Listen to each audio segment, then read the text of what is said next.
很多患者总是觉得有痰咳不出来，其实是你的咳嗽方法、咳痰方法不对。今天咱们就来教你一个高效的咳痰方法。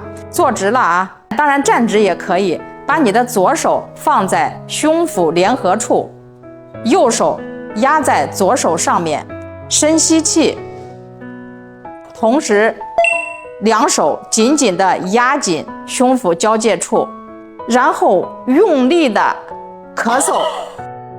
这就是一次高效的咳嗽。休息片刻以后，可以开始第二次咳痰。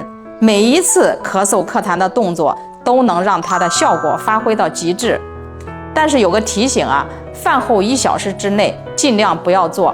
同时咳嗽的时候要低头，这样痰才能出来。你不要高昂着头啊，那是出不来的。